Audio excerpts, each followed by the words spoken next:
Best health packages up to 80% discount. Tirumala Diagnostics. నమస్తే రమగారు. నమస్తే జయ. ఏదైనా మంచి స్టోరీ చెప్తారా? స్నేహితుల మధ్య కథలు, స్నేహితుల కథలు చాలా చెప్పుకున్నాం కదా మనం. అవునవును. ఫ్రెండ్షిప్ కోసం ఏమైనా చేసేస్తారు. అవును. మిత్ర ప్రేమ కథ చెప్తాం. ఓ. పూర్వం గంగా తీరంలో జయప్రతాపులని ఇద్దరు స్నేహితులు ఉండేవారు. జయుడు, ప్రతాపుడు చాలా స్నేహంగా ఉండేవాళ్ళు. చిన్నతనం అంతా కలిసే ఉన్నారు వీళ్ళు. చాలా యుద్ధ విద్యలు అవి అభ్యసించారు. చెరో దేశంలోనూ ఉద్యోగాలకు వెళ్ళారు. ప్రతాపుడేమో ఉజ్జయినికి వెళ్ళాడు. జయుడు ఉజ్జయినికి వెళ్ళాడు. ప్రతాపుడు అమరావతికి. ఇద్దరు చెరో దేశంలోనూ ఉన్నారు. ఒకళ్ళు అమరావతిలో, ఒకళ్ళు ఉజ్జయిన్లో. ఓ 12 ఏళ్ల పాటు వీళ్ళు కలుసుకోవాలి. 12 సంవత్సరాల పాటు కలుసుకోవాలి. ఇది 17, 18 ఏజ్లో అట్లా డిపార్ట్ అయ్యారు అనుకుందాం. కానీ అటు నుంచి ఇటు ఎవరు ఉజ్జయిన్ నుంచి అమరావతి ఎవరైనా వస్తుంటే ఒకళ్ళకొకళ్ళు కానుకలు పంపించుకుంటూ ఉత్తరాలు రాసుకుంటూ ఉండేవాళ్ళు. సరే, ఒకసారి జయుడు అమరావతి వచ్చాడు. చాలా కాలం పిలవగా వస్తే చక్కగా ప్రతాపుడు చక్కగా ఇల్లు వాకిలన్నీ ఏర్పరచుకున్నాడు. చాలా బాగున్నాడు. ఇద్దరు బాగా సంతోషంగా గడిపారు. అయితే ఒక 5-6 రోజుల తర్వాత ఈ జయుడు కొంచెం డల్గా ఉండటం మొదలుపెట్టాడు. పెద్దగా అన్నం తినకుండా ఉండేవాడు. డల్గా ఉన్నాడు. డల్గా ఉంటే ప్రతాపుడు పదే అడిగాడు, ఏమిటి, ఎందుకు డల్గా అయిపోయావు? మనం శుభ్రంగా కలిసి తిరుగుతున్నావు అన్ని చోట్లకి, నువ్వు సరిగ్గా అన్నం తింటున్నట్లేదు, నీకు నిద్ర పడుతున్నట్టు కనిపించట్లా, మొహం పాడైపోయింది, ఏదో బేలగా కనపడుతున్నావు, ఏమిటంటే నేనేం చెప్పను, ఇప్పటిదాకా వివాహం తలంపు రాలేదు నాకు. మీ ఇంట్లో నేను ఒక అమ్మాయిని చూశాను. అమ్మాయి చాలా అందంగా ఉంది, నాకు నచ్చింది. కానీ ఇట్లా చుట్టపు చూపుగా వచ్చి మీ చుట్టాలు ఎవరమ్మాయినో నేనట పెళ్ళికి అడిగితే బాగుండదేమోనని ఆలోచించి దిగులుగా ఉన్నాను అనేసరికల్లా తీరా చూస్తే ఆ అమ్మాయి ఎవరు? మనోరమ. ఆ అమ్మాయి ఈ ప్రతాపుడికి దూరం చుట్టం. తల్లిదండ్రి గతించారు, చాలా ఆస్తుంది. అందుకని ఆ పిల్లని 10-11 ఏళ్ళప్పుడే వీళ్ళింటికి తరలించారు. ఆస్తులు అవి వీళ్ళే చూస్తున్నారు. పిల్ల కొంచెం పెద్దదొచ్చాక ముహూర్తం చూసుకుని నేనే పెళ్లి చేసుకోవాలనుకున్నాను. అయినా కూడా నువ్వు చాలా ప్రేమించావు, నీకు నచ్చింది, ఆమె కోసం అన్నం తింటా మానేసావు నువ్వు. మా చుట్టాలమ్మాయే కదా, అక్కడ ఒప్పుకోవడానికి ఎవరు లేరు, ఒప్పుకోవాల్సింది మేమే, నువ్వు పెళ్లి చేసుకోమని ఏం చేశాడు ఈ ప్రతాపుడు? చాలా బలవంత పెట్టి జయుడికి ఇచ్చి మనోరమని వివాహం చేసి ఆమె ఆస్తులు కూడా అతనికి అప్పచెప్పాడు. వెండి బంగారం సామాన్లు గిమాన్లు అన్నీ ఇచ్చేశారు. ఇక్కడున్న పొలాలను కూడా స్వాధీనపరిచాడు. తర్వాత కొంతకాలానికి ఇతను ఉజ్జయినికి వెళ్ళిపోయాడు. ఎవరి ఊళ్ళకి వాళ్ళు వెళ్ళిపోయారు. కొంతకాలం గడిచిన తర్వాత ఏమైంది, ఈ ప్రతాపుడు ఏ రాజ్యంలో పనిచేసుకుంటున్నాడో ఆ రాజుగారు మరణించారు. యువరాజు రాజయ్యాడు. రాజయిన తర్వాత ఏమైంది, అతనికి ప్రతాపుడి మీద గిట్టని వాళ్ళు ఎవరో, ప్రతాపుడి శత్రువులు ఎవరో ఏవో కొండేలు చెప్పారు. దాంతో ఆయన ఉద్యోగం తీసేశాడు.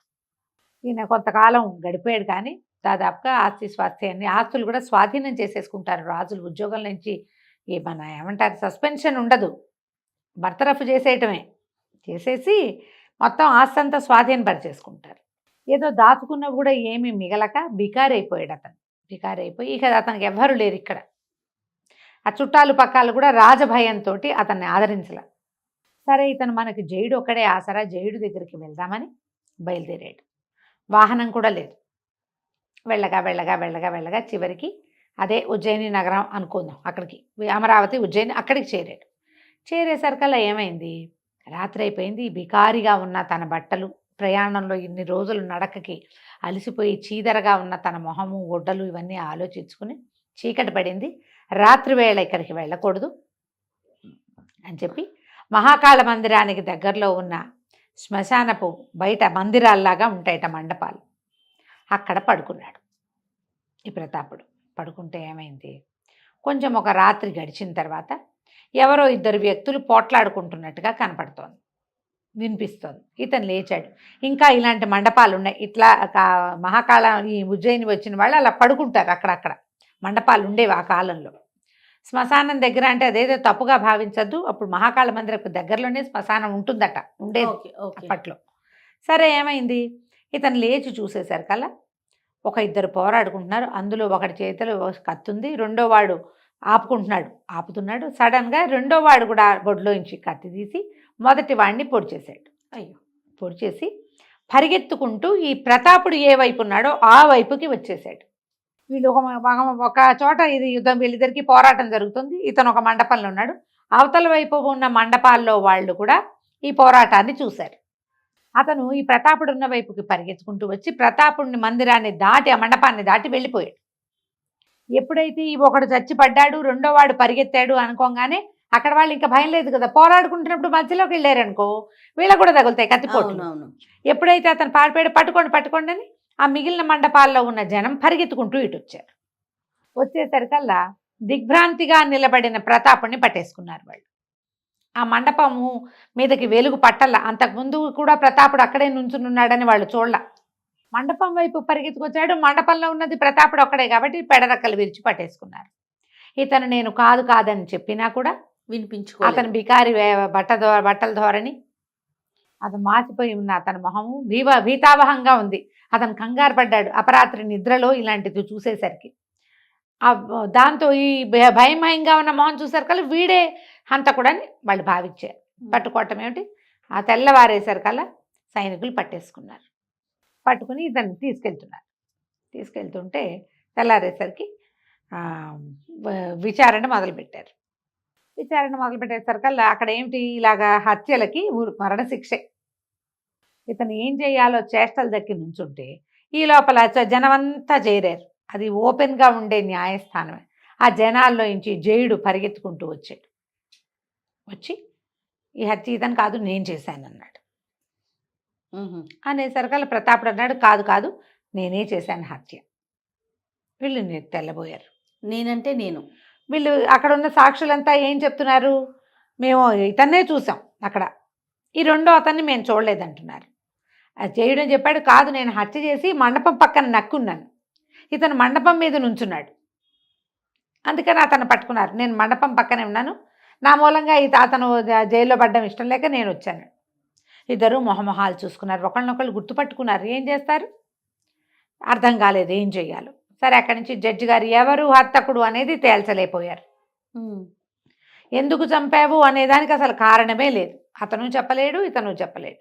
ఏదో వాగ్వాదం వచ్చింది, చంపేశాం అంతే. దాంతో ఏం చేశారు, ఈ ఓపెన్ కోర్టు కదా ఇది, జడ్జి అన్నాడు మరి మనకు తెలియలేదు కాబట్టి ఈ ఇద్దరిలో ఒకడు హంతకుడు, రెండో వాడు పిచ్చివాడు, ఇద్దరిని ఉరిదీయండి అన్నారు. హంతకుడు బెనిఫిట్ ఆఫ్ డౌట్ కింద వదిలిపెట్టేయాలి కాదు అక్కడ సిద్ధాంతం, ఇద్దరిని ఉరిదీయటమే. అక్కడి నుంచి ఇద్దరిని వధ్యశాలకి తీసుకుపోయారు. ఊరంతా చెప్పుకుంటున్నారు ప్రతి వాళ్ళు, ఒక హత్య జరిగింది, ఒక హత్యకి ఇద్దరు హంతకులు, ఇద్దరికి ఊరేస్తున్నారు అని. సరే ఆ వధ్యశాలకి పూర్తిగా తీసుకుపోయాక జనంలోంచి ఒకడు పరిగెత్తుకొచ్చాడు. మూడోవాడు వచ్చి ఆపండి, ఈ హత్య చేసింది నేను, వీళ్ళెవరో కూడా మాకు తెలీదు, వాడు నా స్నేహితుడు, చచ్చిపోయినవాడు, నేనే చంపాను, నేనే చంపి శ్మశానం పక్కన ఉన్న మండపంలో పక్క నుంచి నేను పరిగెత్తి పారిపోయాను అనేసరికల్లా ఇప్పుడు మూడో వాడు వచ్చాడుగా, ముగ్గురు నుడిదీయమని లేదు, జనం అంతా గోల పెట్టేసి అరిచి కేకలు పెట్టారు. అక్కడి నుంచి ఈ తలార్లు వాళ్ళు సైన్యాధిపతులు ఉంటారుగా, మళ్ళీ ముగ్గురిని తీసుకుపోయి మళ్ళీ కోర్టులో ప్రవేశపెట్టారు. ఈసారి చిన్న కోర్టు కాకుండా ఓపెన్ కోర్టు కాకుండా పెద్ద కోర్టుకి తీసుకెళ్తే ముగ్గురిని అడిగారు. అతను చెప్పాడు నిజానికి ఇది నేను హత్య చేయవలసింది కాదు, మొట్టమొదట పిడిబాకు ఎత్తిన వాడు చచ్చిపోయిన వాడే. అడగండి అంటే సాక్షులంతా చెప్పారు చచ్చిపోయిన వాడి చేతిలోనే మొదట కత్తుంది. ఎవడైతే హంతకుడో వాడు చాలాసేపు కత్తిని అడ్డుకోవడానికి ప్రయత్నం చేసి చివరికి కత్తి తీశాడు. అది కనపడింది క్లియర్గా, ఎందుకంటే ఆ శవాల ఇవి ఉంటాయి కదా చితుల మంటలో కనపడింది. ప్రతాపుడు కూడా చూశాడు అది. ఒకటి చేతిలోనే కత్తుంది చాలాసేపు, ఎవడి చేతిలో మొదట కత్తుందో వాడే చచ్చిపడి ఉన్నాడు. అక్కడి నుంచి ఇతను చెప్పాడనమాట, నా స్నేహితుడు మా చెల్లెల్ని పెళ్లి చేసుకుంటానని నా దగ్గర డబ్బులు అప్పు తీసుకున్నాడు, మా చెల్లెల్ని చేసుకోలేదు, నా డబ్బు వెనక్కి తిరిగి ఇవ్వలేదు, అసలు అది వాడిని చంపే ఉద్దేశమే లేదు నాకు, మాట్లాడడానికి మొదలుపెట్టాము, మేము ఎక్కడి నుంచో మొదలుపెట్టి మాట్లాడి అక్కడికి చేరాం, వాడు నిన్ను చంపేస్తే నీ చెల్లెల్ని చేసుకోకర్లేదు, నీ బాకీ కూడా తీర్చక్కర్లేదని నన్ను చంపబోయాడు, ఎంతసేపో ప్రయత్నించాను, నేను ఆపలేకపోయాను, ఇదిగోండి చైతు మీద అతనికి 5-6 చోట్ల కత్తులు గుచ్చుకున్న గుర్తులున్నాయి, ఆపలేక ఇక తప్పనిసరి చంపేశాను, వీళ్ళిద్దరూ ఎందుకు ఒప్పుకుంటున్నారో నాకు తెలియదు, నేను చేసిన హత్యకి నా కుటుంబం ఎట్లాగూ ఇదైపోతుంది, కానీ ఇద్దరు వేరు వ్యక్తులు ఎందుకు ఇందులో ఇరుక్కున్నారో పైగా మేమే చేశామని వాళ్ళు ఎందుకు అంటున్నారో నాకు తెలియదు అనేసరికల్లా ఈ ప్రతాపుడిని జయుడిని ప్రశ్నించారు.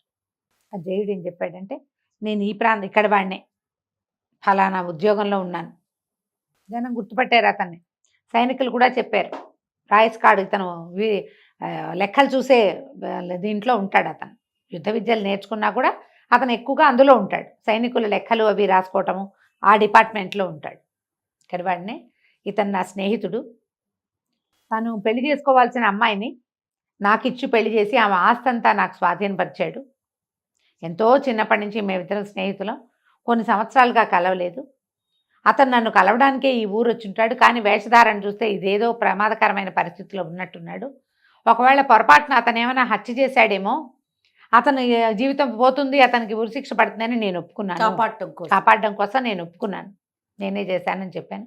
అతన్ని నేను ఇప్పుడే చూస్తున్నాను అంటే ఇన్ని సంవత్సరాల తర్వాత ఈ సైనికులు అరెస్ట్ చేసిన తర్వాతే నేను చూశానంటే జడ్జి అప్పుడు ప్రతాప్ని అడిగాడు, నువ్వెందుకు ఒప్పుకున్నావు అంటే నేను మొదట ఒప్పుకోలేదండి, వాళ్ళు నేను నిర్ఘాంతపోయిన స్థితిలో ఉండగానే నన్ను కట్టేశారు. తీరా ఇక్కడికి వచ్చేసరికల్లా, ప్రజల్లోకి వచ్చేసరికి, కోట దగ్గరికి వచ్చేసరికల్లా జయుడు పరిగెత్తుకు రాగానే జయుడే చంపేశాడేమో ఒకవేళ.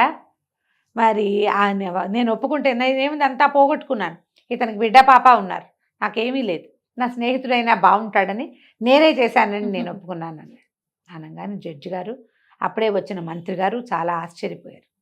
స్నేహితుల కోసం వీళ్ళు ఒకళ్ళ కోసం ఒకళ్ళు త్యాగం చేసుకోవటం ఏమిటి, అతను చేశాడు, అతను చేసింది, తను చేసిన హత్య తను ఒప్పుకున్నాడు, వీళ్ళు చేయని హత్యలు ఒప్పుకోవడానికి ఇలా ఇదయ్యారని ఆయన చాలా సంతోషించి, అతన్నేమో నువ్వు ఆత్మరక్షణ కోసమే చేసావు, వాళ్ళంతా చెప్పారు ఆత్మరక్షణ కోసమే చంపాడు ఇతను అని, నేను వదిలేస్తున్నాను, ఎప్పుడూ హత్యలకి శిక్ష వేయకుండా వదలలేదు, ఇది మొట్టమొదటిసారి చేస్తున్నాము ఈ పని, ఇలాంటి గోముఖ వ్యాఘ్రాలు లాంటి స్నేహితులతోటి జాగ్రత్తగా ఉండు నువ్వు అని చెప్పి అతన్ని వదిలేశారు.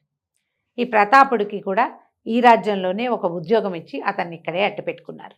ఇలాంటి ఉత్తములైన స్నేహితులు మన రాజ్యానికి మంచిది. వీళ్ళ గాథలు చెప్పుకుంటూ మన ప్రజలు కూడా మిత్రద్రోహాలు చేయకుండా ఉంటారు. వాడు ఒకడు మిత్రద్రోహి, చచ్చిపోయిన వాడు, స్నేహం కోసం చావడానికి సిద్ధపడ్డారు వీళ్ళు. ఇలాంటి వాళ్లే కావాలని అతన్ని కూడా ఇక్కడే ఉంచుకున్నారు. వీళ్ళిద్దరూ కలకాలం స్నేహంగా ఉంటూ హాయిగా ఉన్నారు. కథ కంచికి మనం ఇంటికి. నమస్తే రమ్మగారు. నమస్తే జయ.